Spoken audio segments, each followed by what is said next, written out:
एक और बड़ी खबर, वेनेजुएला के एक और शहर पर हमला कर दिया गया है। अभी की एक बहुत बड़ी जानकारी निकलकर सामने आ रही है। पूरे वेनेजुएला में एयर स्पेस को बंद कर दिया गया है। एहतियातन ये कदम उठाया गया। तो वेनेजुएला का एक और शहर अमेरिका के टारगेट पर, और वेनेजुएला ने एयर स्पेस बंद कर दिया है। एक और बड़ी खबर आ रही है, सीधे मैं आपको लिए चलता हूं अपनी सहयोगी अनुपमा के पास।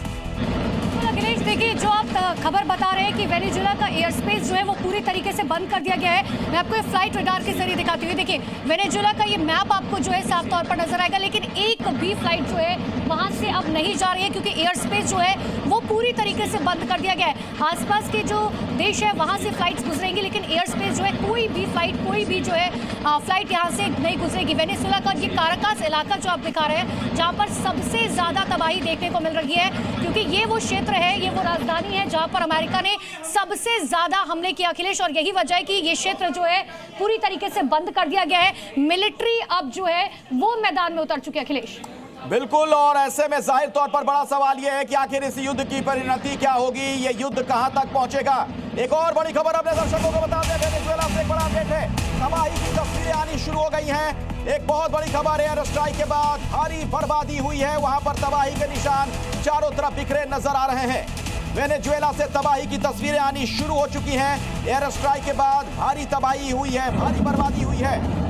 कई लोगों की जान गई होगी। ये जितना बड़ा हमला है उसका अंदाजा आप इन तस्वीरों को देखकर लगा सकते हैं। एक के बाद एक कई बम बरसाए गए हैं वहां पर। खासतौर पर वेनेजुएला के जो सैन्य ठिकाने हैं, यानी जो मिलिट्री बेस है, उसे टारगेट किया गया है। आपको याद होगा अक्टूबर में ट्रंप ने कहा था कि उन्होंने CIA को वेनेजुएला के अंदर काम करने की इजाजत मांगी है, ताकि दक्षिण अमेरिकी देश से अवैध प्रवासियों और ड्रग के फ्लोर पर रोक लगाई जा सके। और ये देखिए तबाही के निशान जो अब नजर आने शुरू हो गए हैं। तस्वीरों के जरिए आप देख सकते हैं सड़कों पर कितना ये खौफनाक मंजर देखने को मिल रहा है। सब कुछ बिखरा हुआ, टूटा हुआ। धमाके के बाद वहां पर आप देख पा रहे होंगे हर तरफ तबाही के निशान दिख रहे हैं। चीख पुकार मची हुई है, लोग वहां पर छिपे हुए हैं। जहां तहां भगदड़ की स्थिति नजर आ रही थी सड़कों पर।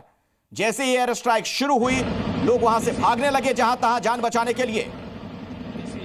रक्षा मंत्री के घर पर भी वहां पर बम बरसाए गए हैं। और इस बीच खबर यह भी है कि जो मादरों हैं उन्हें कहीं सुरक्षित ठिकाने पर शिफ्ट कर दिया गया है।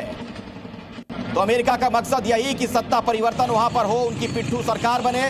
लेकिन क्या इतने भर से लड़ाई रुक जाएगी, सवाल तो अब यह भी है। और अब आपके सामने जो ये तस्वीरें हैं आप देख पा रहे होंगे, यूएस के लड़ाकू विमान इस वक्त वेनेजुएला के आसमान में उड़ते हुए दिख रहे हैं। काराकस में जो धमाके हुए उसकी तस्वीर भी हम आपको दिखा रहे हैं। सड़कों पर टैंक्स की मूवमेंट आप देख सकते हैं। लोगों में भगदड़ मची हुई है। हमले के बाद वहां पर कई इलाकों में आग लग गई। आसमान में देख रहे हैं आप किस तरीके से धुएं का गुबार दिख रहा है। मिलिट्री बेस को टारगेट किया गया, रक्षा ठिकानों को निशाना बनाया है अमेरिका ने।